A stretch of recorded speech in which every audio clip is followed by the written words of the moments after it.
Joining us now, staff writer at The New Yorker, Susan Glasser, and staff writer at The Atlantic, Mark Leibovich. Mark is an MSNBC political contributor. Let's talk about guns. She says she spoke with Donald Trump after this most recent apparent attempted assassination. Mark, Donald Trump and J.D. Vance are blaming the Democrats for what's happening. They're blaming the rhetoric the Democrats are using. So I'm going to sidestep guns for a second. I'm going to talk about rhetoric. Harris and Biden have called Donald Trump a threat. Trump is saying that because they call him a threat to democracy, it's essentially open season on him to try to take his life. Can you try to straighten this out for us? Is it fair to call Donald Trump a threat to democracy? Yes, of course. And it's totally appropriate for a candidate or a non-candidate to say this. I mean, it's stated plainly, and it doesn't mean that they're putting a bounty on his head by any stretch of the imagination. I mean, this is, it's kind of a weird attempt to try to win points out of what is obviously a very scary and very serious situation. And, what's interesting is that when you contrast this to the first attempt on President Trump's life, which was deeply unfortunate, which happened in, I guess, July, and at least there was a nod for a few days to some kind of unity, some kind of ramping down the rhetoric and so forth. Today, it sort of went right up to from 0 to 100 in a matter of 24 hours. I can't imagine it's going to win much sympathy, or not sympathy, but it's going to be a political winner in any stretch. But it's also a very unpleasant, certainly, background music to a campaign at this point. Susan, when talking about threats, she was asked, Kamala Harris, if she feels safe with the Secret Service.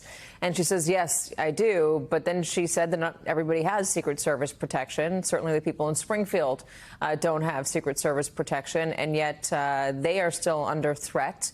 The town is getting bomb threats. Schools have had to be evacuated. Classes have been canceled. There's been a lot of disruption to life in Springfield, Illinois, yet Donald Trump and J.D. Vance continue to talk about these unsubstantiated, evidence-free allegations against migrants and what they're doing to local wildlife and pets out there. Even though Mike DeWine, the governor of Ohio, said there's nothing there, even though the mayor has said there's nothing there, there's no evidence to support what they're doing. But they're continuing to go out and say that, and they're creating a threat environment for the town of Springfield.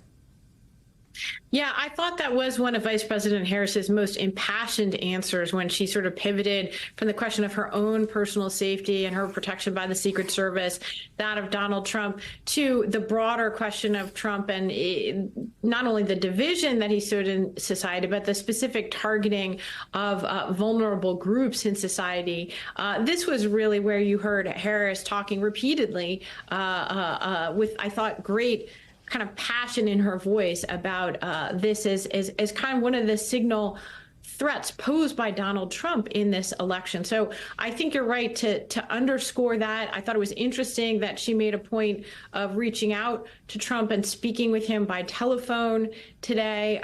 She and President Biden and Democratic leaders on Capitol Hill have all very quickly put out statements decrying political violence in the wake of the two attempted assassinations against President Trump. But I think it's part of a broader sense, probably across the political spectrum right now, that people feel that this incredibly divisive campaign is leading to a metastasizing threat of political violence in various manifestations. And to your original question to Mark, I would just point out that Donald Trump was considered and called a threat to the country and a threat to democracy in the 2020 election and the 2016 election as well. We've only seen these incidents occur in 2024, but it's hard to draw a straight line, certainly from anything that Biden is saying or Harris is saying to these terrible incidents. It's one thing to say you think that the rhetoric is too hot and it needs to be cooled down,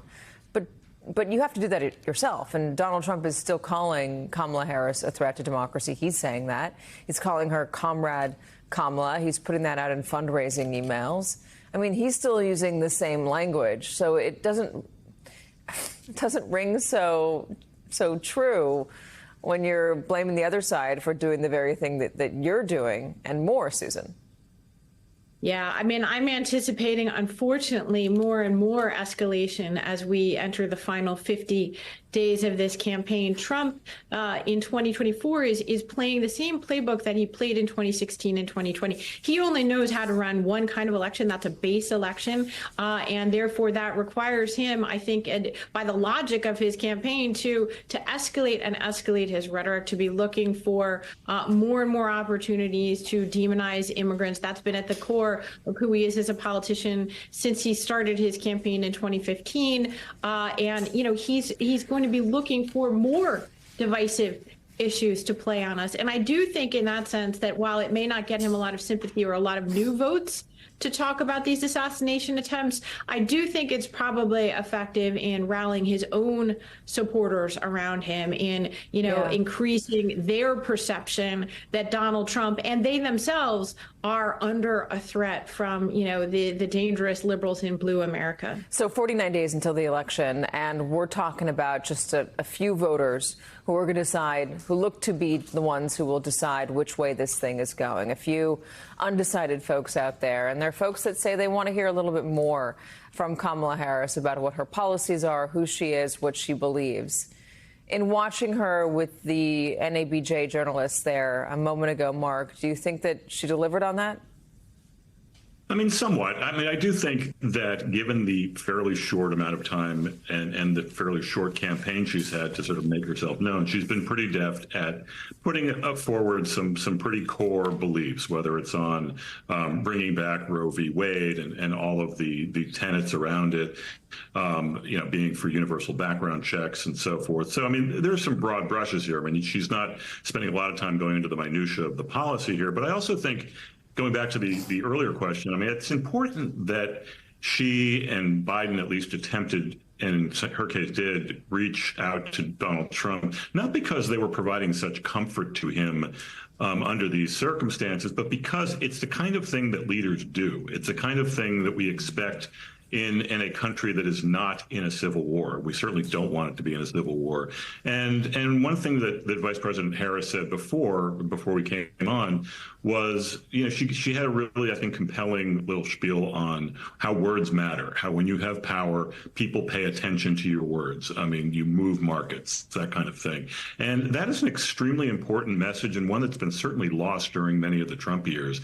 And I think, you know, she is proving herself very mindful of that in a way that I think benefits her campaign.